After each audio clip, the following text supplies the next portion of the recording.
हमने नागपुर में मराठवाड़ा में हो रहे दलितों के बौद्धों के अत्याचार के विरोध में उनको सुरक्षा दी जाए, या अत्याचार रोके जाए, इस मांग को लेकर मोर्चा का आयोजन किया। अब ये मराठवाड़ा विश्वविद्यालय के नामांतर का ठराव प्रजातांत्रिक तरीके से पास किया गया। सभी ने एक पुष्ट हाथ ऊपर करके उसको समर्थन किया।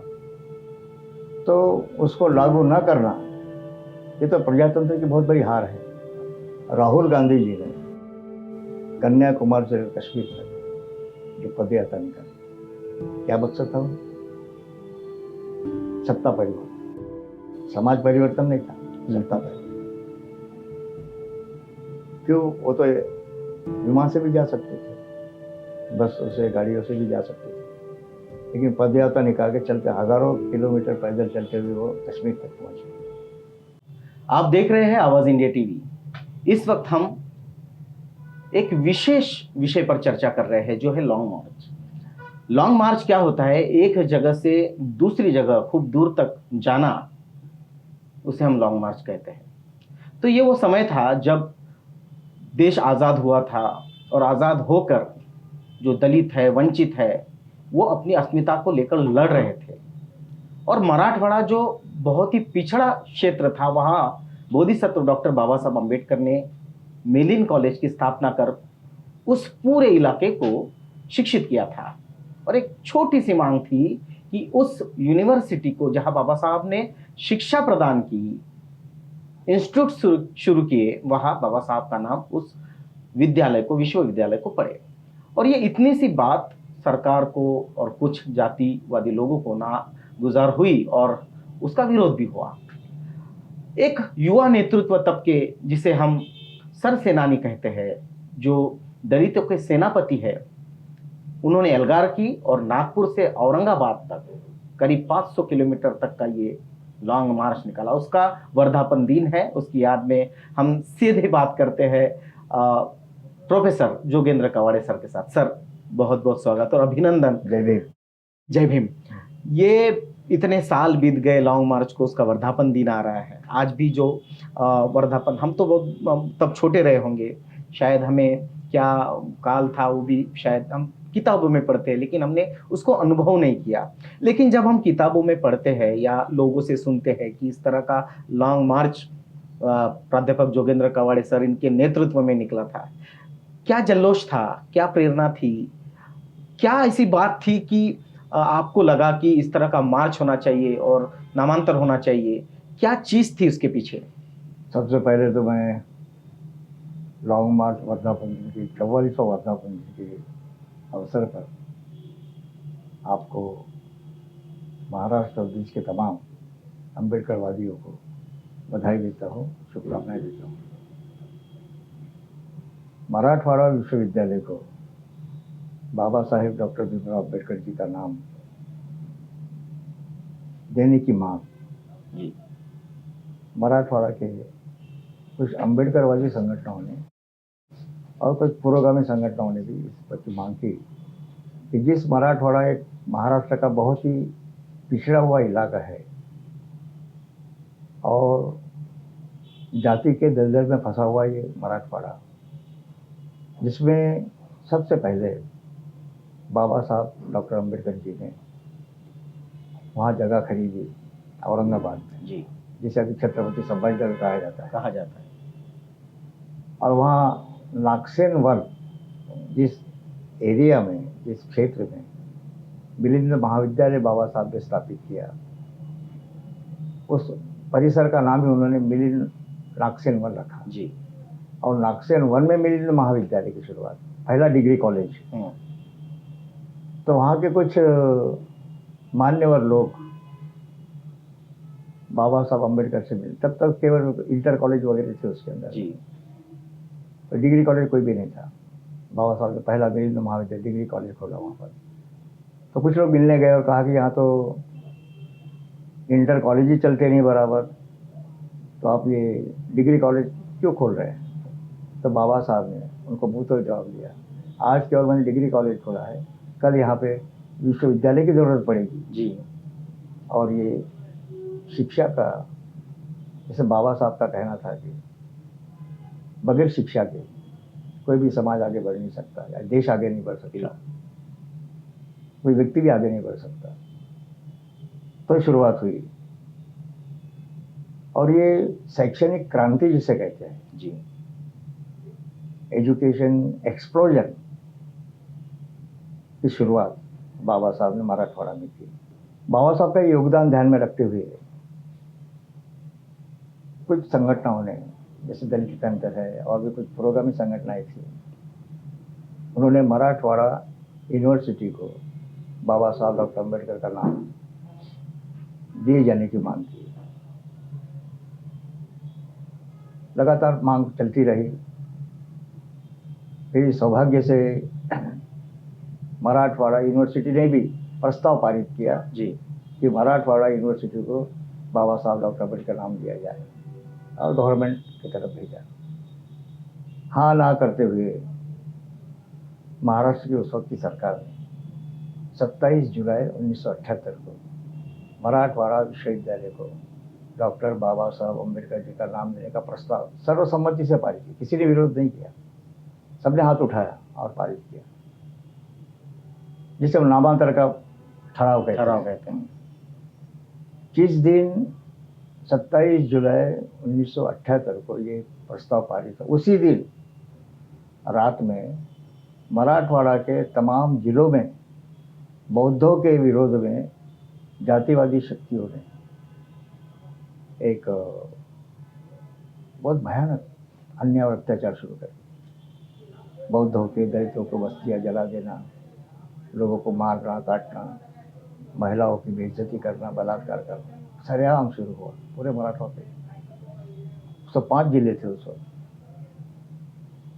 तो ये 11 दिन तक ये नरसंहार चलता रहा, जिसे अपन जीनोसाइड कहते हैं, वंश विच्छेद।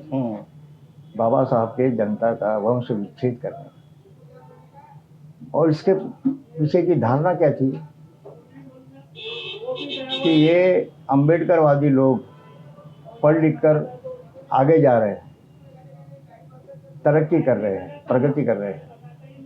कल तक जो हमारे जूते साफ करते थे, वो कुर्सी पर बैठकर आज जो कल तक हमें सलाम करते थे, आज हमको सलाम करना पड़ रहा है, अधिकारी बन रहे हैं। तो ये चीड़, ये द्वेष, ये दुर्भावना वहाँ के जातिवादियों में थी, और उसी के तहत ये सारा आंदोलन बौद्धों के, दलितों के विरोध में वहाँ पर 11 दिन तक ये नरसंहार चलते रहा। नागपुर में जब खबर आई ये 11 दिन, समाज बेचैन था पूरे महाराष्ट्र का। देश की अम्बेडकर जनता भी बहुत बेचैन थी कि 11 दिन तक बौद्धों का, दलितों का मारा जा रहा, काटा जा रहा, पीटा जा रहा। पुलिस, महाराष्ट्र की पुलिस, मराठवाड़ा की पुलिस मूक दर्शक बनी हुई है। दलितों की हिफाजत के लिए, रक्षा के लिए कोई भी काम नहीं कर रही है। ये जब ध्यान में आया तो 4 अगस्त 1978 को नागपुर में पहला मोर्चा मैंने निकाला। मैं दीक्षा भूमि के डॉक्टर बाबा साहब अम्बेडकर कॉलेज में कॉमर्स फैकल्टी का लेक्चरर था। तो ये सब देखने के बाद हमने नागपुर में मराठवाड़ा में हो रहे दलितों के, बौद्धों के अत्याचार के विरोध में उनको सुरक्षा दी जाए, या अत्याचार रोके जाए, इस मांग को लेकर मोर्चा का आयोजन किया। पहला मोर्चा मैंने डॉक्टर बाबा साहब अम्बेडकर महाविद्यालय दीक्षा भूमि से तमाम विद्यार्थी, हजारों विद्यार्थी, नौजवान उसमें शामिल थे, ये से निकला। और एक मोर्चा PWS कॉलेज से निकला। ये दोनों मोर्चे अभी जिसे संविधान चौक पर, रिजर्व बैंक स्क्वायर उस वक्त था, अभी संविधान चौक कहा जाता है, और संविधान चौक पर आया, कलेक्टर को निवेदन दिया, और नेताओं के भाषण वगैरह हो गए, और मोर्चा डिस्पर्स हो गया। वो शांति तरीके से, कोई हो हल्ला नहीं, गड़बड़ नहीं, सिर्फ घोषणाबाजी थी। नामांतर होना ही चाहिए जी, मराठवाड़ा विश्वविद्यालय, डॉक्टर बाबा साहब अम्बेडकर विश्वविद्यालय बनना ही चाहिए, यही घोषणाएं थी।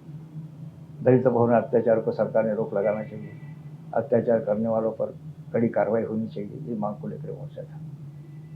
मोर्चा डिस्पर्स हो गया और सब लोग अब अपने एरिया में जाने के लिए निकले। उत्तर नागपुर से हमारे जो मोर्चा आया था वो भी वापस जाने के लिए निकले। पुलिसों के साथ थोड़ी बहुत तू मैं हो गई। अब जनरली पुलिसों के साथ कुछ तू मैं अगर हो जाती है तो पुलिस इन्फॉर्म करती है कि आप अगर ये रोकोगे नहीं तो हमें लाठी हल्ला करना पड़ेगा, हमें अश्रुधूर छोड़ना पड़ेगा। किसी प्रकार की वार्निंग, एक डायरेक्ट फायरिंग शुरू कर दी विदाउट एनी वार्निंग। उसमें करीबन 7 लोग हमारे मारे गए। इंदिरा चौक की बात है, 10 नंबर पुलिया पर। अविनाश डोगरीराम का स्कूल में पढ़ने वाला हमारा बच्चा भी उसमें शहीद हुआ। 7 लोग शहीद हो गए वहाँ पर, बहुत से लोग घायल भी हो गए। हम घूम रहे थे अस्पतालों में, जो शहीद हुए उनके घर में जाकर उनकी सांत्वना करने के लिए, उनको दिलासा देने के लिए। जो घायल थे अस्पताल में, मेडिकल कॉलेज में, हॉस्पिटल में, उनसे मिल कर गए, उनके परिवारों को हमने दिलासा दिया। लेकिन तब ध्यान में एक बात आई, ऐसा क्यों हो रहा है? हम न्याय की मांग कर रहे हैं। अब ये मराठवाड़ा विश्वविद्यालय के नामांतर का ठराव प्रजातांत्रिक तरीके से पास किया गया। सभी ने एक पुष्ट हाथ ऊपर करके उसको समर्थन दिया। तो उसको लागू न करना, ये तो प्रजातंत्र की बहुत बड़ी हार है। आगे हार जिस बाबा साहब डॉक्टर अम्बेडकर ने देश का संविधान लिखा, और हमारे देश में संविधान के वजह से कॉन्स्टिट्यूशनल डेमोक्रेसी, संवैधानिक लोकशाही का निर्माण हुआ। उस लोकशाही को इस प्रकार है, कुछ लोग अगर विरोध करते हैं तो लोकशाही के जो नींव है, लोकशाही का जो आधार है, वही कमजोर हो जाएगा। और बाबा साहब अम्बेडकर जैसे एक महापुरुष, जिन्होंने देश के लिए क्या क्या नहीं किया, कितनी कुर्बानियां देश के लिए शायद ही किसी ने दी होगी। तो देश की एकता और अखंडता को मजबूत करने का काम, हमारा भारत देश दुनिया की महाशक्ति बने, ये सपना देखने का काम जो बाबा साहब ने किया, राष्ट्र निर्माण का काम जिन्होंने किया, सामाजिक उत्थान का काम जिन्होंने किया, देश को, हमारे देश में हजारों जातियां हैं, सैकड़ों भाषाएं बोली जाती हैं, कई जाति है, पंथ है, और इन सबको जैसा एक बगीचा का माली होता है, बगीचे में फूले हुए अलग अलग फूलों को इकट्ठा करता है, उसका गुलदस्ता बनाता है, सुंदर गुलदस्ता बनाता है। तो ये एकता का, भारतीय समाज के एकता का गुलदस्ता संविधान के द्वारा बाबा साहब ने निर्माण किया। ऐसे महापुरुष के नाम का विरोध करना, ये बहुत ही लांछनास्पद बात है। जी सर, मैं रोकूंगा आपको। ये तो बहुत लांछनास्पद बात है, और लोकतांत्रिक पद्धति से जिसे पारित कर दिया महाराष्ट्र सरकार के सदन में, फिर भी इस तरह का विरोध ये होता रहा।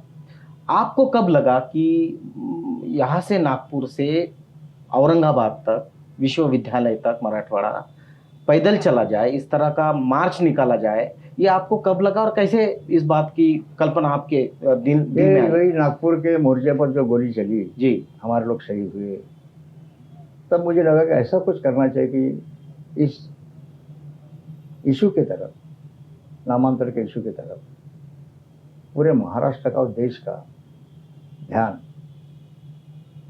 और महाराष्ट्र की सरकार प्रजातंत्र को किस तरह से पांव तले रौंद रही है, इसका एहसास दुनिया के लोगों को दिखाने के लिए ऐसा कुछ आंदोलन हो जिससे सारे महाराष्ट्र में उथल पुथल मचे, देश में उथल पुथल मचे, एक आक्रोश पैदा हो। तो ऐसा नज़ारा देखे, गोली चली, लोग शहीद हुए, हमारे सैकड़ों लोग जख्मी हुए गोलीबारी में। तो फिर मेरे दिमाग में ऐसी बात आई कि ऐसा कोई आंदोलन हम करते हैं, इसके लिए सारे महाराष्ट्र का और देश का ध्यान आकर्षित हो। आंदोलन के बहुत सारे तरीके हैं, कोई उपोषण में बैठता है, कोई साखड़ी उपोषण करता है, कोई मोर्चे निकालते, मोर्चे तो बहुत दिखते हैं ऐसे। लेकिन इस नामांतर के इशू की तरफ महाराष्ट्र का और देश का ध्यान आकृष्ट करने के लिए ऐसा कोई आंदोलन हो। तो मैं पढ़ रहा था बाबा साहब के महाड़ का आंदोलन का इतिहास पढ़ रहा था उसी वक्त में। उस वक्त तो कोई साधन नहीं थे, ना बस थी, ना एसटी थी, ना कुछ थी, ना रेलवे थी महार जाने के लिए। तो बाबा साहब के महार के 14 तालाब के सत्याग्रह के लिए लोग गांव देहातों से अपनी रोटियां बांधकर अपने साथ पैदल चलते हुए वहां पर गए। तो ये बाबा साहब के महार के 14 तालाब के सत्याग्रह में शामिल होने के लिए पूरे महाराष्ट्र से हमारे लोग, माता बहनें अपने छोटे छोटे बच्चों के साथ महार में, कोई पैदल चलते हुए, कोई पूना से गया, कोई सातारा से गया, कोई सांगली से गया, कोई नागपुर से गया, कोई विदर्भ से गया, कोई मराठवाड़ा से गया। तो ये लोग अपने अधिकारों के लिए, बाबा साहब के इस पानी के सत्याग्रह के आंदोलन के लिए अगर पैदल पैदल जा सकते हैं, तो उस बाबा साहब के महाड़ के सत्याग्रह ने सारे देश का ध्यान आकर्षित कर लिया, दुनिया का ध्यान। मुझे दुनिया में पहली बार ऐसा हुआ, पानी के लिए सत्याग्रह करना पड़ा। बिल्कुल। इससे ज़्यादा बड़ी बात क्या हो सकती। तो ऐसा कुछ हो तो पैदल चलते गए। फिर भगवान बुद्ध तो प्राप्त होने के बाद 80 साल तक पैदल चले, धम्मा का प्रचार किया, लोगों को जागरूक किया। तो ये संकल्पना है,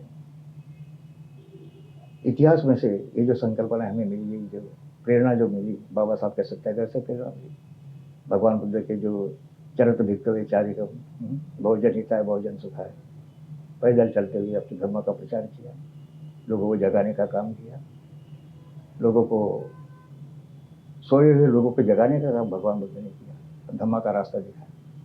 तो क्यों ना हम भी ऐसा कुछ करें जिससे पूरे महाराष्ट्र का ध्यान और देश का ध्यान और दुनिया का ध्यान हमारे आंदोलन के तरफ आकर्षित हो, लोग प्रेरित हो, आक्रोशित हो। और बाबा साहब का केवल अपमान की बात, बाबा साहब के नाम की बात नहीं, बाबा साहब का तो अपमान तो रोकना ही था। क्योंकि बाबा साहब हमारी आज़ादी बोले तो बाबा साहब, हमारा सम्मान बोले तो बाबा साहब, हमारी इज्जत बोले तो बाबा साहब। क्योंकि भाई मानने वाला हो कि हमारे बाबा साहब ने इतने उपकार हम पर किए हैं, देश पर तो किए ही है, लेकिन खास तौर से इस देश के पिछड़े वर्गों पर, दलितों पर, आदिवासियों पर, वंचित समाज पर जो अधिकार किए, उनके इतने उपकार हम पर है, हम 7 जन्म लेकर भी उनके उपकारों को लौटा नहीं सकते, भरपाई नहीं कर सकते। हमारे हर सांस पर, हमारे रोटी के हर निवाले पर अगर किसी का अधिकार है तो बाबा साहब अम्बेडकर का अधिकार है। तो जिस महापुरुष ने इस देश की बिगड़ी को बनाने के लिए अपना सब कुछ न्यौछावर कर दिया, संविधान देकर, उस बाबा साहब के नाम का विरोध किया जाता है। लोकतांत्रिक तरीके से नामांतर का प्रस्ताव पारित होने के बाद भी सरकार उसको लागू नहीं करती, केवल कुछ लोग विरोध कर रहे हैं इसलिए। तो ऐसा कुछ जैसे मैंने बताया, महार जी बाबा साहब का सत्याग्रह हो गया, भगवान बुद्ध का वो चरित भिक्खवे चारिकम, जो उन्होंने पैदल अपने धम्म का प्रचार करके लोगों को जगाने का, समाज को जगाने का काम किया। उसी तरह से फिर हम भी क्यों ना पैदल जाए। वैसे तो बस से भी जा सकते थे आंदोलन करने के लिए औरंगाबाद में, कुछ लोग एरोप्लेन से भी आ सकते, विमान से भी आ सकते थे, कुछ लोग प्राइवेट गाड़ी से आ सकते थे, वो तो आसान था। लेकिन जब पैदल चले गए यहाँ से लेकर नागपुर के दीक्षा भूमि की मिट्टी अपने माथे पर लगाकर अगर हम चलते जाएंगे, तो रास्ते में जो भी लोग होंगे उनको जगाते हुए और उनको साथ में लेकर, क्योंकि बाबा साहब का हयात लेके चलो, कायनात लेके चलो, तो सारे ज़माने को साथ लेके चलो। तो ये जागृति का आलम हमारे लोगों में पैदा हो, महाराष्ट्र के तमाम लोगों का ध्यान इस नामांतर के प्रश्न पर आकर्षित हो, लोग उद्वेलित हो, आंदोलित हो, इस बात को ध्यान में रखते हुए ये सब नागपुर में गोली चली, हमारे भीम सैनिक शहीद हुए, कई सैकड़ों लोग जख्मी हुए, मराठवाड़ा जल रहा था, मराठवाड़ा में लोग भयभीत थे, लोग गांव छोड़ के चले गए थे मराठवाड़ा के लोग, कुछ बम्बई में गए, कुछ पूना में गए, कोई औरंगाबाद में आए। इतना भयभीत समाज था, जीना और मरना इसकी कोई गारंटी नहीं थी वहाँ पर। इस प्रकार के अत्याचार जुल्म वहाँ पर हुए। जैसे पोचीराम कांबळे, हमारे मातंग समाज का, बिल्कुल समाज मातंग समाज का था पोचीराम कांबळे, बौद्धों का नेता था उस गाँव। पोचीराम कांबळे, जनार्दन मवाड़े, ऐसे कई लोग, भोरेवार जैसा इंस्पेक्टर तो पिछले जाति से मारा गया वो। तो ये लॉन्ग मार्च की कल्पना जो आई, ये भगवान बुद्ध के धम्म प्रचार के लिए जो 80 साल तक आखिरी सांस तक निर्वाण महानिर्वाण तक जो उन्होंने किया, बाबा साहब के बाहर के सत्याग्रह में जो लोग पैदल पैदल गए, अपना बोरिया बिस्तर लेकर, अपनी रोजी रोटी लेकर, चटनी भाकर लेकर जो चलते गए, तो ये लोग जा सकते हैं तो हम क्यों नहीं जा सकते? बिल्कुल। तो इसी की प्रेरणा लेकर हम भी नागपुर से लेकर औरंगाबाद तक बाबा साहब के मराठवाड़ा विद्यापीठ का नाम देने के लिए पैदल चलते हुए जाएंगे। उसको नाम मैंने दिया लॉन्ग मार्च। बिल्कुल सर, ये जो पैदल जाना, इस परिस्थिति में जाना कि तमाम बौद्धों पर, पिछड़ों पर, दलितों पर इस बात के लिए गांव-गांव में हिंसाचार हो रहा था, मारे जा रहे थे और लगभग 500 किलोमीटर का ये डिस्टेंस, ये काम करना एक अदम्य साहस का काम होता है, बड़ी हिम्मत वाला काम होता है। तो इस हिम्मत को कैसे आप जुटा पाए? आपके साथ जितने लोग चले उनको कैसे जुटा पाए, उनको कैसे समझा पाए कि हमें इतने दूर चलना है, कभी भी कुछ भी हो सकता था? तो ये जो अदम्य साहस आप में, आपकी पूरी टीम में और जितने लोग उस लॉन्ग मार्च में थे, ये कहाँ से आया? देखिए, लॉन्ग मार्च को जनमानस तक पहुंचाने का काम मेरा साप्ताहिक जय भीम चलता था जी। बहुत पॉपुलर था, पूरे महाराष्ट्र में जहाँ जहाँ अम्बेडकरवादी लोग रहते वहाँ जाता था। तो हमें मालूम था कि रास्ते में बहुत सारी मुसीबतें आ सकती है, चाहे हमले भी हो सकते हैं, सवाल होते हैं। खैर, विदर्भ का जो इलाका था, यहाँ से लेकर तो बुल्ढाना जिले तक तो कोई, लेकिन मराठवा जब जाएंगे उसकी क्या रिएक्शन होगी, ये सब ध्यान में था। हम पूरी तैयारी के साथ में थे। कम वॉट में आने जो भी आएंगे जी, हमले होने दो, क्या होने दो, लेकिन लॉन्ग मार्च रुकेगा नहीं। तो सर से हम जब निकले, दीक्षा भूमि की मिट्टी अपने माथे पर लगाकर हजारों भीम सैनिक, भदंतानंद कौशल ने हमें आशीर्वाद दिया जी, दीक्षा भूमि पर शुभकामनाएं दी, यशस्वी होकर आओ। मेरी माँ उस वक्त होगी 80 साल की होगी, पैरालिसिस हुआ था, वो भी दीक्षा पर आई थी। भंते जी का आशीर्वाद लेके त्रिशरण पंचशील होने के बाद लॉन्ग मार्च प्रारंभ होने के पहले मैंने मेरे माँ के चरण छुए। जमीन पर बैठी हुई थी, चल नहीं सकती, मेरे माँ ने मेरे माथे को छुआ और कहा, बेटा बाबासाहेबांचं अपमान थांबवलं फरक आहे।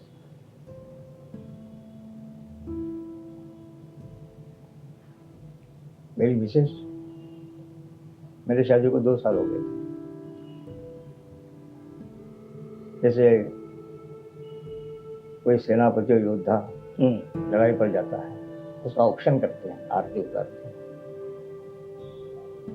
मेरी मिसेज भी आरती लेकर ऑप्शन करने के लिए मेरे सामने आए। सारे लोग देख, हजारों लोग थे उस वक्त। जैसे धम्म चक्र प्रवर्तन के 3 लोग रहते हैं ना, उससे कम से कम आधी भीड़ तो होगी वहाँ पीछे। उसने ऑप्शन किया,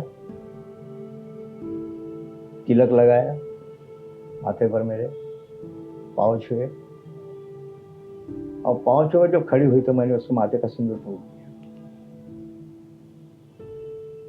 और कहा कि वापस आए तो तेरा, नहीं तो बाबा साहब।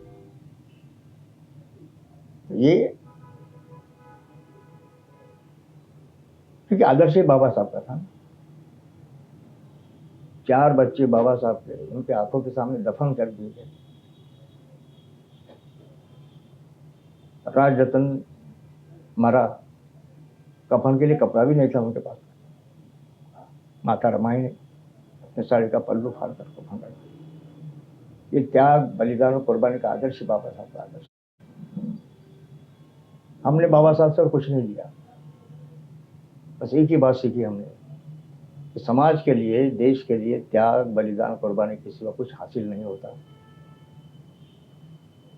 संविधान की रक्षा करना है, प्रजातंत्र की रक्षा करना है, बाबा साहब के अपमान को अगर रोकना है तो इसी जज्बात के साथ माथे से कमर बांधकर हमें चलना होगा।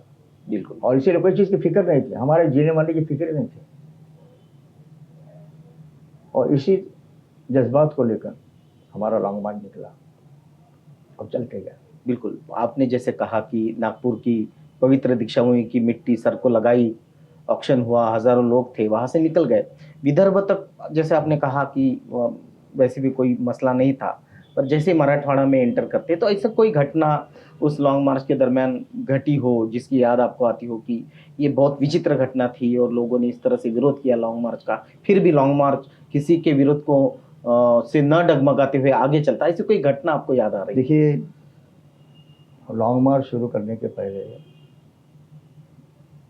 विदर्भ के अंदर में बहुत सारे हमारी प्रचार सभाएं हुई। गोंदिया जिले में, भंडारा, तो भंडारा जिला था जी, चंद्रपुर में हुई, वर्धा जिले में हुई, गढ़चिरौली जिला बनने का था उस वक्त। तो विदर्भ के जितने भी जिले थे, तो अमरावती, बुल्ढाना में हमारी सभा हुई, प्रचार की, लॉन्ग मार्च निकलने वाला है, लोगों को बताने के लिए, लॉन्ग मार्च का प्रचार करने के लिए। लॉन्ग मार्च की प्रचार सभा हमारी थी अमरावती के इरविन चौक पर, और हजारों लोग सभा में, इमो नानवरे गुरु जी, मामा साहब सरदार, थॉमस कामरे, सूरज घाटे, जगदीश थूल जैसे और कुछ भंते भी लोग साथ में। तो एक अनुयायी ने उठकर सवाल किया, जी, बोले पैदल चलते हुए नागपुर से हम औरंगाबाद तक जाएंगे, रास्ते में खाने पीने की व्यवस्था क्या होगी? रुकने की व्यवस्था क्या होगी? वो नहीं पूछा रुकने की व्यवस्था, तो अच्छा। सड़क पर ही सोना है, मिट्टी में ही सोना है। तो मैंने उनसे कहा कि अपने जेब में चने मुरमुरे फुटाने रखो, अगर कुछ नहीं मिलेगा तो अपने चर में मुरमुरे लेकर आगे बढ़ जाए। सब लोगों ने तालियां बजाया, स्वागत किया। ये युद्ध में आशावाद जिसे कहते हैं जी, एक आधी लड़ाई जीतनी हो तो युद्ध में साहस, हिम्मत, हौसला, और जहाँ त्याग और कुर्बानी की जज्बाती हो तो वहाँ किसी चीज़ की जरूरत नहीं, जहाँ मरने का ही डर नहीं है तो खाने पीने का क्या डर करने का, चिंता करने की। तो ये जब मैंने कहा कि हम चलते जाएंगे, अपने ही जेब में अपने मुरमुरे फुटाने, चने फुटाने लेकर जेब में रख के जाएंगे, अपनी झोलियों में लेकर जाएंगे, कुछ नहीं मिला तो वही खाएंगे, आगे बढ़ते जाएंगे। लेकिन देखिए हुआ है कि यहाँ से लॉन्ग मार्च निकला, पहला हमारा हॉल्ट था बूटी बोरी में। तो बूटी बोरी के समाज के लोगों ने हमारे खाने की व्यवस्था की। दूसरे दिन मुक्काम था केलझर में, वर्धा जिले में आता है, वहाँ के लोगों ने खाने की व्यवस्था की। वर्धा में जब आया हमारा लॉन्ग मार्च, तो ढोल ताशे लेझिम वगैरह नाचते हुए गाते हुए वर्धा के लोगों ने बहुत उत्साह से प्रचंड स्वागत वहाँ पर भी लोगों ने खाने की, रात में सोने की व्यवस्था की। फिर देवली गए, देवली में भी था। और एक बात अच्छी थी कि जिन जिन गांवों में अत्याचार हुए थे दलितों बौद्धों पर, जी, जिन गांवों से हम जाते थे वहाँ के अत्याचार कर लोग भाग जाते थे। अच्छा, रुकते नहीं थे गांव के अंदर, ताला को रूप लगाकर। इतनी दहशत लॉन्ग मार्च की थी।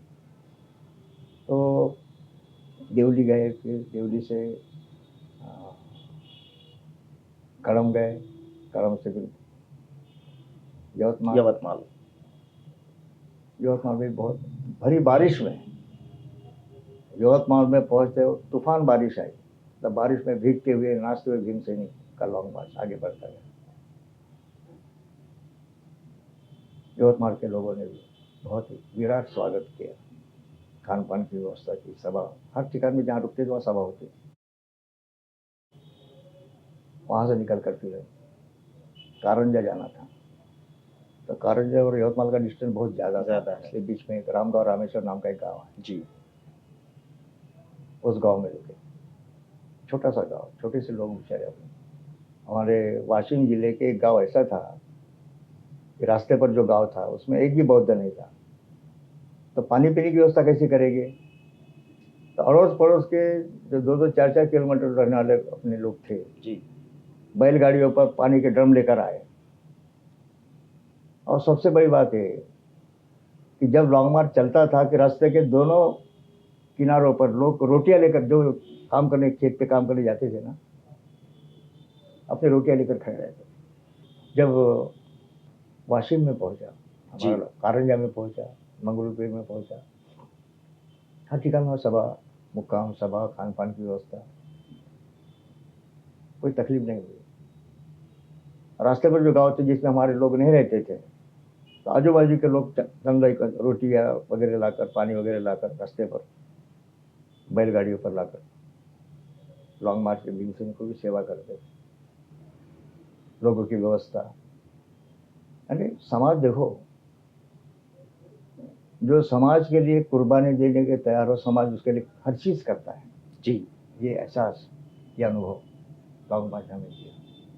वाशिम से लेकर मालेगांव आगे आता है, एक 20 किलोमीटर मालेगांव, वहाँ लॉन्ग मार्च पहुंचा। लोगों ने खाने पीने की व्यवस्था की। हमारे सरकारी कर्मचारी थी, बिल्कुल। लॉन्ग मार्च आने वाला है तो अनाज इकट्ठा करो, रोटियां इकट्ठा करो, चंदा इकट्ठा करो, अन्न धान्य इकट्ठा करो, खान पान की व्यवस्था करने के लिए। तो जब मालेगांव में लॉन्ग मार्च पहुंचा और वहाँ पे जो सभा हुई, तो लॉन्ग मार्च स्वागत समिति के जो प्रमुख थे, इंजीनियर चौहान, इरिगेशन डिपार्टमेंट जी। उन्होंने एक किस्सा बताया वहाँ पर जाहिर सभा में। जी। बोले लॉन्ग मार्च अपने तरफ आने वाला है, रुकने वाला है, आने वाले भीम सैनिकों की खान पान की व्यवस्था करने की है। तो अपने झोलियाँ लेकर गांव गांव में गए और अनाज इकट्ठा करते थे। कुछ पैसे देते थे, कोई अनाज देता था, कोई चावल देता था, कोई जवारी देता था। तो एक टूटी फूटी झोपड़ी थी, वो अपने भाषण बता रहा था जी। टूटी फूटी झोपड़ी थी। वो झोपड़ी विधवा भाई अपने 2 बच्चों के साथ रहती थी, बोल मजदूरी करती थी, कैसे भी पाल पोस 18 विश्व दारिद्र्य जाला अपन म्हणतो ऐसी। वो उसके झोपड़ी के पास गए बुद्धवाड़े में, और उन्होंने बताया कि ऐसे ऐसे है, बाबा साहब के नाम के लिए हमारे भीम सैनिक नागपुर से निकले हैं, औरंगाबाद जाना है, वापस आएंगे कि नहीं आएंगे भरोसा नहीं। तो उनके लिए आज मुक्काम के लिए आने वाले हैं, तो उनके लिए हमें कुछ चावल हो गए या ज्वारी हो गई, जो कुछ मदद करना है। उस माहौली ने सब घर के बर्तन, हांड्या मड़के जा म्हणतो ना, सब कुछ नहीं था, खाली थे। एक छोटे से मिट्टी के घड़े में थोड़े बहुत ज्वारी थी, वो ले आई और पूरी की पूरी ज्वारी झोले में डाल दिया, कार्यकर धन्यवाद दिया और आगे निकले। लेकिन उनके ध्यान में आ गया इतने सारे हांड्या मड़के पायला कुछ भी नहीं था उसके पास में, सारी की सारी ज्वारी डाल दी। रात में खाएगी क्या ये बच्चों के साथ, क्या रोटी पकाई? तो वापस आए फिर से, और उसने कहा भाई सर्वोच्च सर्व ज्वारी अपने डाल दी इसके अंदर में, घर में क्या खाएंगे, बच्चे भूखे रहेंगे। ऐसा करो, इसमें का कुछ अनाज आप रख लो, जो इकट्ठा किए थे अनाज उसका कुछ अनाज आप रख लो। क्या कहती है वो?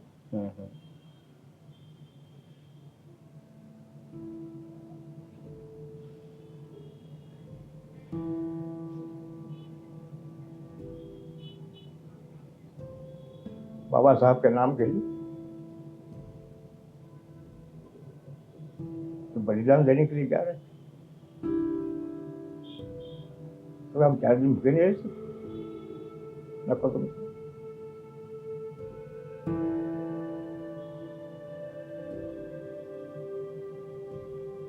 तो ये इसी बातों ने हमें हिम्मत दी, शहीद होने का धाड़स दिया, और इन्हीं समाज के माता बहनों के, समाज के लोगों के ये त्यागमय भावना को लेकर, यही हमारी पूंजी थी, और क्या था हमारे पास में। इसी ने और ज्यादा प्रेरणा दी। ये किस्सा जब उसने सुनाया चौहान ने, तो सारे सैकड़ों लोग रो पड़े। धन्य उस माताजी, बाबासाहेबांच्या नावासाठी हे लोक शहीद व्हायला चालले आहेत, आम्ही चालू उपाय राहू शकत नाही, घेऊन जा म्हणजे सर. आणखी असं आणखी दिलं असतं म्हणजे माफ करा, माझ्याकडे काहीच नाही. म्हणजे ऐसे ये अनुभव. यानी बाबा साहब का समाज गरीब जरूर है लेकिन स्वाभिमानी. बिल्कुल सर, जिस तरह से आपने ये सारे वाकया बताए, इतने इमोशनल वाकया, तब इसका कड़ा विरोध भी कहीं हुआ होगा कि लोगों ने कहा होगा कि नहीं, यहाँ से मार्च नहीं जाना चाहिए, या ये मांग जो है ये जायज नहीं है. ऐसी कोई घटना है जिसमें एक बहुत बड़ा विरोध इस लॉन्ग मार्च को रास्ते में रोकना, या इस तरह का कोई बड़ा वाकया आपको याद आ रहा है? औरंगाबाद से मराठवाड़ा से नामांतर विरोधियों की मांग हुई जी कि प्रोफेसर कवाड़े के लॉन्ग मार्च को वहीं रोका जाए. ये मराठवाड़ा में पहुंचेगा तो दंगे हो गए, अमुक होगा, तमुक होगा, हिंसाचार होगा. हम तो गए थे उस तरीके से, पूरे तैयारी से गए थे जी. कम वोट में जो होगा. लॉन्ग मार्च निकला नागपुर से और गुना दाखिल हुआ औरंगाबाद में. बड़ी मांग की उन्होंने, प्रेस कॉन्फ्रेंस लेकर कवाड़े के लॉन्ग मार्च को रोका जाए, नहीं तो यहाँ पर आके हिंसाचार होगा, मराठवाड़ा में कत्लेआम होगा वगैरह वगैरह. फिर भी चलते गए. कुछ लॉन्ग मार्च के विरोध में अपने ही कुछ लोगों ने, बड़ी दुर्भाग्य की बात है, उसमें एक मकसद मेरा ये भी था कि हमारे समाज में जो विघटन जो हुआ है, राजनीतिक सामाजिक विघटन हुआ है, आखिरी में जब लॉन्ग मार्च पहुंचेगा तो कम से कम सारे लोग इकट्ठा आएंगे. ये भी एक मकसद था उसमें. अलग अलग इसमें बटे हुए जो लोग थे जी, गुटों में, पार्टियों में, आरपीआई में, तो कम से कम आखिरी क्षण में कम से कम 6 दिसंबर को सारे लोग इकट्ठा आएंगे. ये भी एक मकसद था. लेकिन लॉन्ग मार्च शुरू हुआ तो हमारी राजनीतिक पार्टियां खामोश रही, सभी रिपब्लिकन गुट खामोश रहे. राजा ढाले के मास मोड़ ने विरोध किया, नामदेव ढसाल ने लॉन्ग मार्च को रॉन्ग मार्च कहा, दलित पैंथर ने भी 6 दिसंबर के सत्याग्रह में शामिल हो, लॉन्ग मार्च जाने की जरूरत नहीं, इस पर पत्रक निकाले. और लेकिन समाज जो चेता हुआ था, उबल रहा था लॉन्ग मार्च की वजह से, किसी की बात को नहीं माना. और दूसरी बात है कि हम जब जिस गांव में जाते थे, मुक्काम करते थे, दूसरे दिन सवेरे शुरुआत, गांव के लोग भी हमारे साथ दूसरे गांव तक आते थे. मराठी सार करण्यासाठी म्हणतो ना आपण, ऐसे ही कारवा, और रात में मुक्काम किए, खाना खाए. दूसरे दिन लॉन्ग मार्च शुरू होता था और गांव के लोग दूसरे गांव तक हमको छोड़ने के लिए आते थे. ऐसे ही बढ़ते ही जाता था. तो अपने कुछ लोगों ने विरोध किया, लेकिन समाज ने किसी की सुनी नहीं. लॉन्ग मार्च का जुनून था, एक जुनून. केवल लॉन्ग मार्च के भीम सैनिकों में ही बलिदान का जुनून नहीं था, समाज में बलिदान का जुनून पैदा हो गया था. लॉन्ग मार्च में पैदा किया. जीतेंगे या मरेंगे फिर भी आगे जाएंगे, ये जो जुनून था समाज में भी था, केवल लॉन्ग मार्च के भीम सैनिकों में नहीं था. पर लॉन्ग मार्च के वजह से जो समाज में जो एक जुनून पैदा हुआ, लड़ने का, जीतने का जो जुनून पैदा हुआ, ये पूरे समाज में पैदा हुआ. केवल महाराष्ट्र के नहीं, हमारे लॉन्ग मार्च में दिल्ली से भीम सैनिक आए, उत्तर प्रदेश से भीम सैनिक आए, कर्नाटक से भीम सैनिक आए. तो ये राष्ट्रव्यापी लॉन्ग मार्च बन गया जी. मैं आपको रोकना चाहूंगा. जिस तरह आपने विरोध प्रतिरोध की भी बात कही कि कुछ लोगों ने विरोध किया, कुछ बुद्धिजीवियों का ये कहना है, अभी भी कहना है, तब भी था, कि ये मांग जो है कि मराठवाड़ा विश्वविद्यालय को डॉक्टर बाबा साहब अम्बेडकर विश्वविद्यालय ऐसा नाम दिया जाए, ये मांग गलत है. और उस मांग की वजह से ये जो सारे जातीय हिंसा हुई, या इतने सालों तक ये जो पूरा आंदोलन चला, इंक्लूडिंग लॉन्ग मार्च, और बाकी पूरे महाराष्ट्र में और देश में आंदोलन चला, इसमें उस पीढ़ी के हमारे युवा, उनका नुकसान हुआ, लोग मारे गए, तो ये पूरा मोमेंट ही गलत हुआ और समाज को इस नामांतर आंदोलन ने पीछे लाया, ऐसा कुछ बुद्धिजीवी आरोप कर रहे हैं, करते आ रहे हैं, अभी भी आरोप उनका रहता है। इस पर आप क्या कहेंगे? देखिए, ये बुद्धिजीवी लोग जो है वो भी तो हमारे लॉन्ग मार्च में थे ना जी। कई प्राध्यापक लोग हमारे अंदर इंजीनियर लोग थे, रमेश रंगारी जैसे इंजीनियर लोग जिन्होंने पूरा प्लान तैयार किया था, लॉन्ग मार्च का रूट का मैप तैयार किया था। एमएससी में एग्जीक्यूटिव इंजीनियर होने के बाद भी लॉन्ग मार्च में सम्मिलित हुए। एक डॉक्टर का जत्था हमारे साथ में था, मेडिकल में डॉक्टर अम्बेडकर मेडिकल एसोसिएशन का पूरा एक डॉक्टर का जत्था हमारे लॉन्ग मार्च में था, हमारे देखभाल करने के लिए। तो ये वो बुद्धिजीवी लोग हैं जो केवल भौतिक प्राप्ति की बात करते हैं, जैसे दादा साहब गायकवाड़ ने और बैरिस्टर राजवा खोबरागड़े के इनके नेतृत्व में जो रिपब्लिकन पार्टी ऑफ इंडिया का भूमिहीनों का सत्याग्रह, लाखों लोग जेल में गए, हजार लोग जेल में गए। उसके बाद उसमें क्या था, लोगों को जमीन के पट्टे मिलने चाहिए, ये भौतिक प्राप्ति के लिए। अभी भी आंदोलन होते हैं, मोर्चे निकलते, जैसे हमारे जरागे का आंदोलन चल रहा है, हमारा आरक्षण का आंदोलन चल रहा है, या हमारे धनगर समाज का आंदोलन चल रहा है, हमारे मुस्लिम समाज का भी आरक्षण चल रहा है, ओबीसी समाज का भी आंदोलन चल रहा है। कुछ हासिल करने के लिए, भौतिक लाभ, आर्थिक लाभ प्राप्त करने के लिए आंदोलन चल रहे हैं। लॉन्ग मार्च का मकसद क्या था? केवल बाबा साहब का नाम, कोई भौतिक प्राप्ति थी, कोई किसी को जमीन मिलने वाली थी, किसी को नौकरियां मिलने वाली थी, धन प्राप्त होने वाला था, कुछ भी नहीं। केवल लाठी, गोली, जेल, यात्रा, इसके सिवा बाकी कुछ नहीं। तो उन बुद्धिजीवी से मेरा एक सवाल है, कांशीराम ने नागपुर में बैठकर लॉन्ग मार्च का विरोध करने के बाद वो हट गए वहां से हर के बाद में इस आंदोलन से अलग हो गए। क्या कहना था कांशीराम जी का? हम अपना सरकार बनाएंगे, अपनी विश्वविद्यालय तैयार करेंगे। कब करेंगे? सवाल तुम नया विद्यापीठ तैयार करते हो, नया यूनिवर्सिटी तैयार करते हो, इसका नहीं था सवाल। बाबा साहब के नाम का विरोध क्यों किया गया, इसका हमें जवाब चाहिए था। प्रजातंत्र को क्यों रौंदा गया, प्रस्ताव पारित करने के बाद इसका विरोध था। तो हमारे बुद्धिजीवी लोगों को इस बात को समझ आनी चाहिए। अब लॉन्ग मार्च में जो भीम सैनिक सम्मिलित हुए, उसमें से कई लोग नौकरी पे लग गए, अच्छे ओहदे पर गए, कोई बैंक में गया, कोई इधर गया, कोई उधर गया, सब लोग गए। तो किसी भी भौतिक लाभ की अपेक्षा न करते हुए केवल बाबा साहब के अपमान को रोकने के लिए और प्रजातंत्र की बूझ रखने के लिए, इज्जत रखने के लिए यह आंदोलन चला। इससे बड़ी बात और क्या हो सकती है? और सबसे बड़ी बात, वो बुद्धिजीवी से मेरा आज भी कहना है, अब प्रकाश आंबेडकर ने कहा था, टीवी जब उस वक्त कलर टीवी हो गया नहीं था, डीडी चल रहा था, दूरदर्शन चल रहा था, प्रकाश आंबेडकर जी का इंटरव्यू आ रहा था। इंटरव्यू ने पूछा कि लामाता के बारे में पूछा, तो प्रकाश आंबेडकर जी ने कहा लामाता डेड इशू। आप देख लो फाइल खोल। आज के दौर में जब हम देखते हैं कि सिर्फ महाराष्ट्र नहीं तो पूरे देश में महिलाओं पर, दलितों पर, वंचितों पर, अल्पसंख्यकों पर अन्याय, अत्याचार होते रहते हैं, आए दिन हम खबरों में पढ़ते हैं।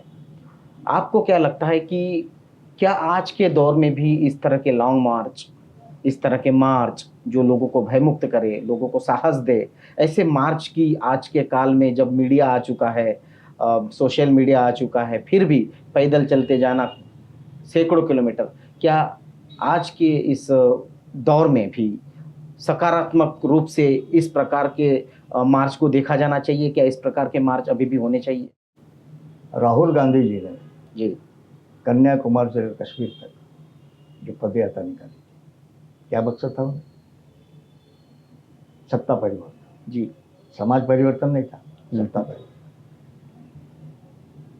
क्यों? वो तो विमान से भी जा सकते थे, बसों से, गाड़ियों से भी जा सकते थे, लेकिन पदयात्रा निकाल के चलते हजारों किलोमीटर पैदल चलते हुए वो कश्मीर तक पहुंचे। तो कश्मीर से लेकर कन्याकुमारी तक जो भी हमारा भारतीय समाज था उसको उद्वेलित करने के लिए, जगाने के लिए ये प्रयोग उन्होंने किया, आज के दौर में किया। तो आज भी अब आरक्षण की बात ले लीजिए ना, हमारा रसमा आरक्षण की आंदोलन कर रहा है, जरांगे जी हमारा उपोषण पर बैठे थे, ओबीसी समाज भी डटा हुआ है कि हम ओबीसी में किसी को प्रवेश नहीं करने देंगे, सारी बातें चल रही है। लेकिन ना तो आरक्षण की मांग करने वाला मराठा समाज हो, आरक्षण को सुरक्षित रखने की बात करने वाला ओबीसी समाज हो, या हमारा आदिवासी समाज हो, जो भी आरक्षित ग्रुप में आना चाहते हैं, या दलित हो या और आज भी 50% जो आरक्षण है उसमें से हार्डली 20% आरक्षण दलित, आदिवासी, ओबीसी के हिस्से में आता है। कितनी बड़ी बात, इसके ऊपर बोल रहा है।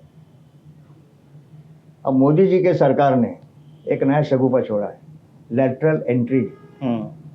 अगर किसी को आईएएस बनना है, आईपीएस बनना है तो यूपीएससी के तो एग्जाम देना पड़ता है, अपना कैलिबर बताना पड़ता है। उन्होंने किसी भी प्रकार की यूपीएससी की एग्जाम ना देते कुछ लोगों को एंट्री दे दी, बड़े बड़े ओहदे पर, सचिव है, क्लास 1 ऑफिसर्स है, ऐसे कर 400 लोगों को एंट्री दी उन्होंने, जिसमें से 400 में एक भी ओबीसी नहीं, एक भी आदिवासी नहीं, एक भी दलित नहीं है। 400 अधिकारी जो देश का कारोबार चलाते हैं, सरकार निर्णय लेती है, देश का कारोबारी प्रशासन जो चलाते हैं, 400 लोगों को बगैर यूपीएससी की एग्जाम दिए बगैर उनको आईएएस का दर्जा दे दिया, बैकडोर से एंट्री दे दी। इसका ध्यान है इसकी तरफ। तो जिस प्रकार राहुल गांधी जी ने कन्याकुमारी से कश्मीर तक जो पद यात्रा निकाली, जगाने के लिए लोगों को, देश के लोगों को जगाने के लिए। हमारा मुद्दा जो था कि इस तरह की जो मार्च है, अगर आज उसकी आवश्यकता पड़ी कि किसी विषय को लेकर यहाँ से दिल्ली तक या मुंबई तक, कहीं से भी देश से कहीं तक अगर मार्च निकालने की ज़रूरत पड़ती है इस देश के संविधान को बचाने के लिए, इस देश के लोकतंत्र को बचाने के लिए, धर्मनिरपेक्षता को बचाने के लिए, तो क्या आज भी जोगेंद्र कवाड़ी जी तब जैसे तैयार थे आज भी तैयार है? देखिए, हम तो सदैव तैयार हैं। ये नामांतर के 16 बरस के आंदोलन में जितनी यातनाएं मुझे सहन करनी पड़ी, शायद ही दलित आंदोलन में किसी को सहन करनी पड़ी। करीबन 60 बार मुझे जेल में डाला गया 16 वर्ष के आंदोलन में। एक कोकण का अगर इलाका छोड़े तो महाराष्ट्र के सभी जेलों में मुझे रखा गया। इतना ही नहीं तो नामांतर होना चाहिए, नामांतर को अमल में लाने के लिए मैंने क्या क्या शगुफे नहीं किए, क्या क्या नहीं किया। मैंने दलित मुस्लिम सुरक्षा महासंघ बनाया हाजी मस्तान को लेकर, वो भी नामांतर के ही उद्देश्य से बनाया ताकि दलित और हमारा जो अल्पसंख्यक समाज के साथ में आए, क्योंकि दोनों they are sailing in the same boat, चाहे मुसलमान समाज, दलित समाज। और सरकार आंदोलन से नहीं डरती, सरकार सिर्फ कुर्सी से डरती है, कुर्सी से। दलित मुस्लिम सुरक्षा महासंघ के माध्यम से पॉलिटिकल चैलेंज महाराष्ट्र के सरकार पर को देने के लिए हमने दलित मुस्लिम अल्पसंख्यक सुरक्षा महासंघ बनाया। वसंत दादा पाटिल चीफ मिनिस्टर थे। हमने दलित मुस्लिम सुरक्षा महासंघ की तरफ से महाराष्ट्र में विधानसभा के उम्मीदवार खड़े किए, करीबन 100 उम्मीदवार खड़े किए, मराठवाड़ा से किए, विदर्भ से किए, लोकसभा के भी किए। और जब उनको लगा कि इस दलित मुस्लिम सुरक्षा महासंघ की वजह से कांग्रेस को मिलने वाले मुसलमानों के दलितों को वोट नहीं मिलेंगे, तो उन्होंने मुझे, मैं औरंगाबाद जिले के कन्नड़ में अपने उम्मीदवार के प्रचार के लिए गया था, सभा हो गई, उम्मीदवार के घर में खाना खाने के लिए बैठे, तो वहाँ के एसपी और कलेक्टर ने पूरे कन्नड़ शहर को राउंड अप कर दिया पुलिसों की तरफ से। जिस बस्ती में हम खाना खा रहे थे, बस्ती के पूरे मोहल्ले को राउंड अप कर दिया। जिस घर में हम बैठे थे उस घर को राउंड अप कर लिया। कलेक्टर और एसपी आए अंदर, दरवाजा खटखटाया, अंदर आए और professor you are detain under NSA, राष्ट्रीय सुरक्षा कानून के तहत। इतना डर पैदा हो गया। और राष्ट्रीय सुरक्षा कानून जैसे शायद मेरे ख्याल से दलित आंदोलन कोई भी शायद कोई गया होगा, राष्ट्रीय नेशनल सिक्योरिटी एक्ट के तहत 2 साल का डिटेंशन होता है। मुझे अरेस्ट किया और नासिक के जेल में डाल दिया। 3 महीने रहा मैं वहाँ पर। फिर बाहर में आंदोलन चला, ये चला वो चला, फिर वसुंधरा पार्टी में मजबूर होकर उसको छोड़ना पड़ा। 2 साल तो रहना पड़ता था। तो ये राजनीतिक आह्वान सत्ताधारियों के सामने खड़ा कर दिया था। इस वजह से मुझे जानबूझकर नेशनल सिक्योरिटी एक्ट के तहत अरेस्ट करके, डिटेन करके नासिक के जेल में डाला गया। अभी आपने जो सवाल किया है, आज के हालात में क्या सही में लॉन्ग मार्च जैसा आंदोलन देशव्यापी आंदोलन खड़ा हो सकता है? मैं भी टटोल रहा हूँ, कहाँ से शुरुआत करूँ? इशू बहुत है। यूपी की बात ले लीजिए, हाथरस में जो हुआ, रोज कुछ ना कुछ हो ही रहा है वहाँ पर। तो मैं कोशिश कर रहा हूँ कि वो तो हमारे दलित मुक्ति सेना की तरफ से चल रहा था पूरा आंदोलन। देश के अपने जैसे विचारों के कुछ लोगों को साथ में लेकर अहमदाबाद में एक मीटिंग बुलाई मैंने अभी, दिसंबर के 2nd वीक में मीटिंग बुलाई। तो कुछ ऐसे ही मेरे जैसे जज्बात रखने वाले जो नेता कार्यकर्ता उनको साथ में लेकर एक राष्ट्रीय अभियान, वो तो लॉन्ग मार्च था नामांतर के लिए, लेकिन मुक्ति मार्च, भारत मुक्ति मार्च शुरू करने का एक प्रोग्राम मेरे दिमाग में भी है। उसकी ब्लूप्रिंट तैयार हो रही है, होगा। लेकिन वो भी क्योंकि क्या है, जब तक बच्चा रोता नहीं माँ भी दूध नहीं पिलाती उसको। और इसीलिए आज देश में जो धार्मिक उन्माद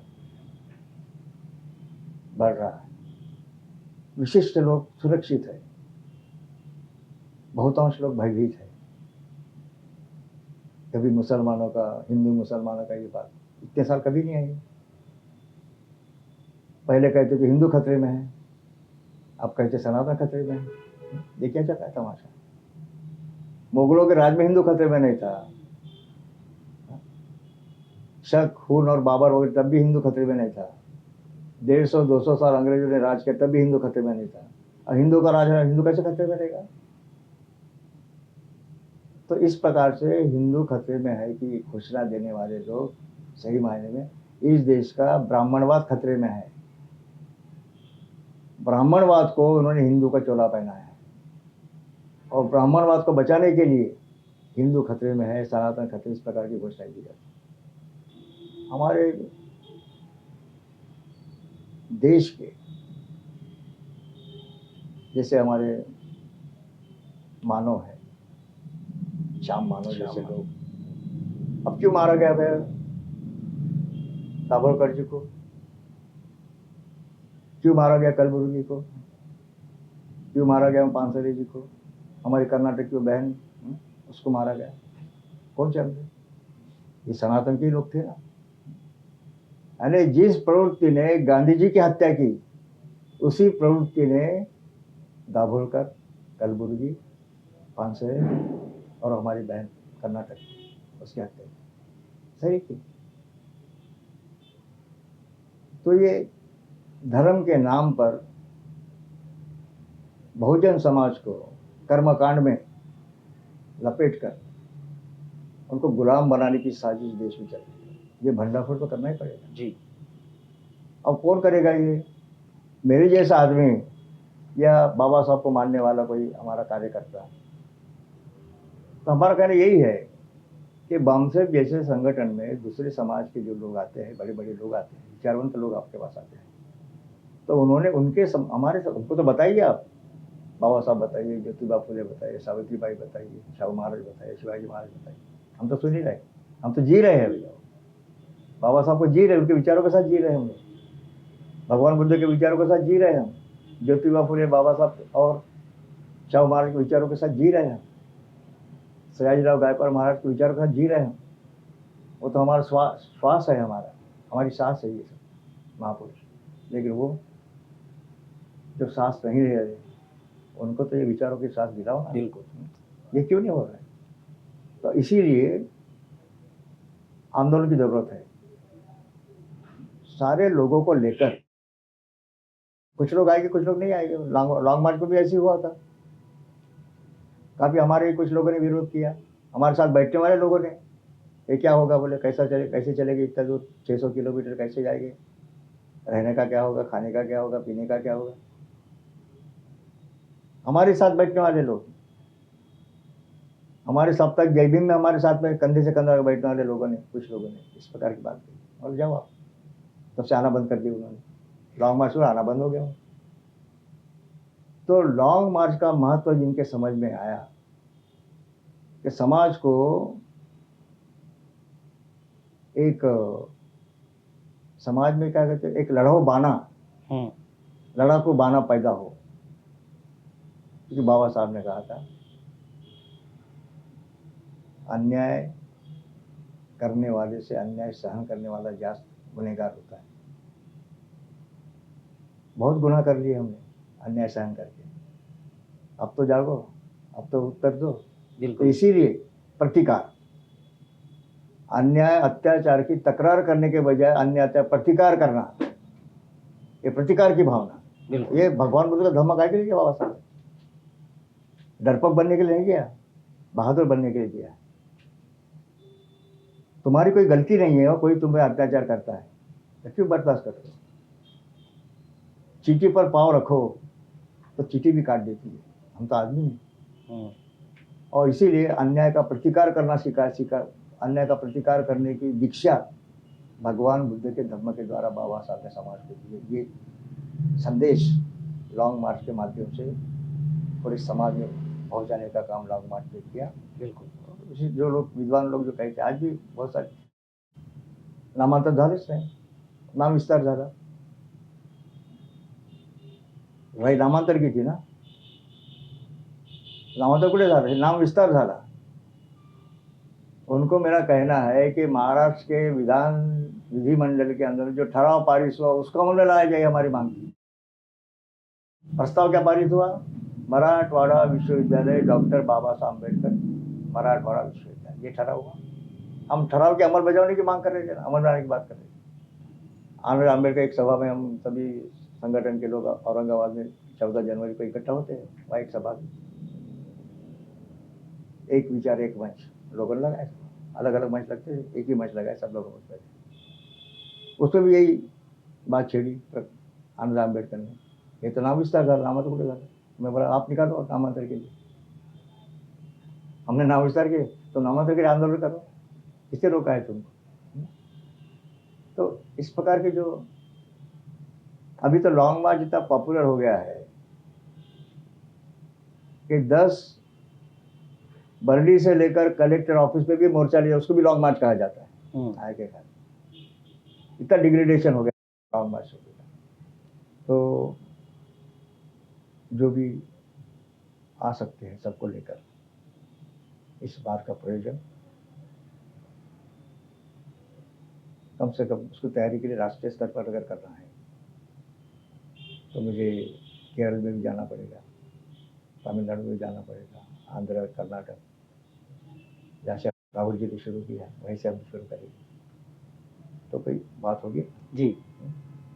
बिल्कुल, उनके तो सब साधन उनके पास में थे। बिल्कुल, तो इस तरह का लॉन्ग मार्च जो है आने वाले काल में अगर उसकी तैयारी होती है तो आप बिल्कुल तैयार है? बिल्कुल तैयारी चल रही है।